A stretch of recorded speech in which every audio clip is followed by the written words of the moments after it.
They've officially lost all common sense. Elie Mystal is no stranger to outrageous takes, but when he showed up on The View to promote his new book, things went completely off the rails. What followed felt more like a full-blown racist echo chamber with no pushback and plenty of head nodding. From his wild takes on immigration to his outlandish ideas about voter reform, it was one jaw-dropping moment after another. So today we're breaking it all down. Plus, we have Douglas Murray's epic response to this whole fiasco. As always, please make sure to subscribe and hit the notification bell for more videos just like this. I love this book. You are dead on, and it is a fantastic book. One of the laws you write about is playing out right now, the Immigration and Nationality Act. What do you make of the administration's use of the act? And more broadly, is Trump really setting up a First Amendment showdown, which is what Whoopi's been talking about? Yes, absolutely. One of my premises for the book is that every law passed before the 1965 Voting Rights Act should be presumptively unconstitutional, right? But because before the 1965 Voting Rights Act, we were functionally an apartheid country. Yeah. Not everybody who lived here could vote here. Yeah. So why should I give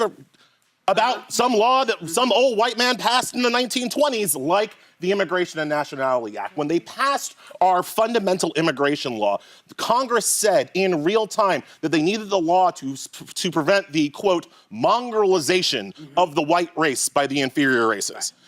Now I look at that law and I say, I don't think that's so good. Yeah, you heard that right. Elie wants to get rid of all the laws that were enacted before 1965. So I'm presuming that includes the 19th Amendment, which grants American women the right to vote, the 13th Amendment, which abolished slavery and made emancipation a national policy, the Civil Rights Act, and of course, and pretty much the entire foundation of the Constitution, because apparently if it was written by white men, it's automatically void. Of course. Honestly, you can't expect much from Elie. The man is basically Joy Reid on steroids. He's a regular guest on MSNBC, and in an appearance a few days after Trump assumed office, he called white Americans the disgusting version of America. Somewhat blamed them for the egg prices still being high. Obviously, I control the chickens, so it was all my fault. I actually do have some chickens, but the lunacy didn't end there because Elie also had a plan to deal with immigration, and these are the type of ideas you come up with only when you use 100% of your brain power. Now, I personally do not think that I can convince people to open their hearts and minds to immigration. I understand that in our failing country, treating people with respect and decency and humanity is a controversial position, and I cannot change their minds. But we can dang sure make sure that we're not putting people in jail for the crime of existing. Right. That we're not putting people in jail for the crime of not filling out the form in triplicate in the right time and submitting it to the right agent. Criminal immigration status offenses should not be criminal offenses. They should be civil offenses. We shouldn't be ripping people away from their families because they didn't fill out the paperwork correct. Does he come across as being respectful or showing any decency? If you can't practice what you preach, that basically makes you a hypocrite. Now, if someone only listened to his take without knowing the full picture, they'd probably think that the US government is out there rounding up innocent people for absolutely no reason, but that could not be further from the truth. What's actually being enforced are basic laws, ones that exist in every functioning country. Let's take his logic and apply it elsewhere. Say that I break the law. Well, what happens?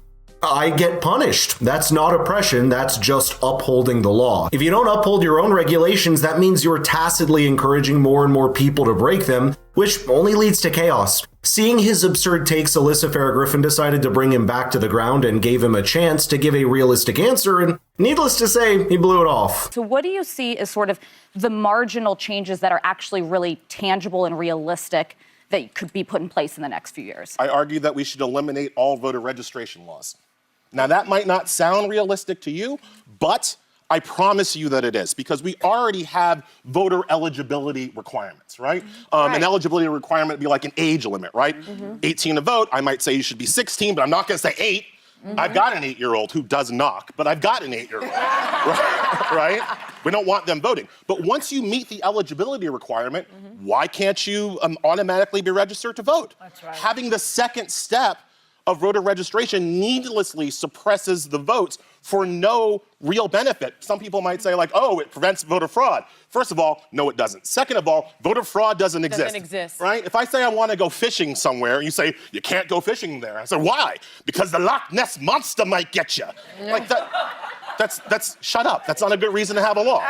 All right, well, there's a lot to unpack here. First off, I'm not totally against the idea of automatic voter registration at 18. We already do something similar with selective service, but that said, blaming low voter turnout on the hassle of registration, it's a bit of a stretch. Let's be real, registering to vote takes maybe 5 minutes online. It's really not rocket science. The idea that this one simple step is keeping millions from voting, it's just lazy logic. In fact, I registered to vote just getting my ID. If someone isn't motivated enough to register, the odds are they're not showing up on election day either. I've noticed, by the way, you haven't liked the video or subscribed to the channel yet, so what are you waiting for? Now, people forget that a big chunk of society just doesn't care to vote. Take last year's election, for example. With all the media coverage, all the drama, all the "this is the most important election of our lifetime" talk, a little over 156 million people voted. That's out of 350 million total population. Sure, not everyone's eligible, but that's a huge number of non-voters. But they don't want that on that side. They don't want that. It's funny. You know what they do want, though? Yeah. They want voter ID.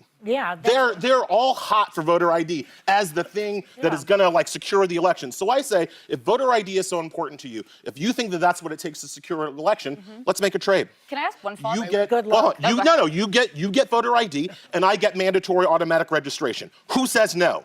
And I promise you, it's the Republicans that say no because they don't want more people voting. That's It's right. not about security. They don't want more people voting.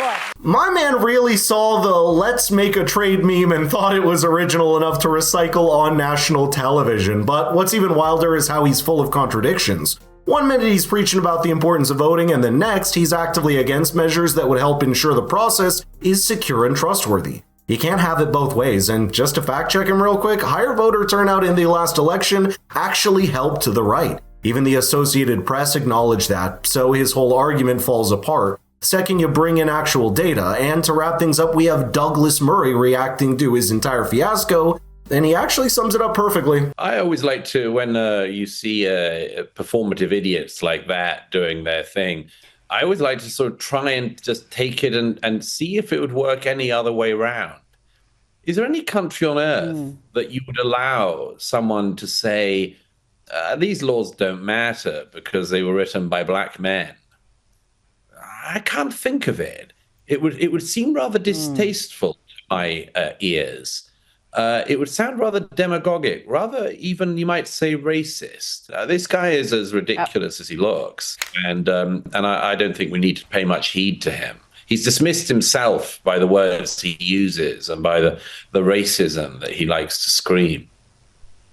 Honestly, I'm still trying to wrap my head around how this guy managed to write a book. More importantly, who's out there buying it and treating it like it's some sort of scholarly masterpiece. The mental gymnastics on display are nothing short of Olympic level, but I'd love to know your thoughts here, so let's get the conversation rolling in the comments down below. And if you enjoyed the video, please share with your friends and family. It would mean the world to us. Thanks so much for watching. I'll see you in the next one.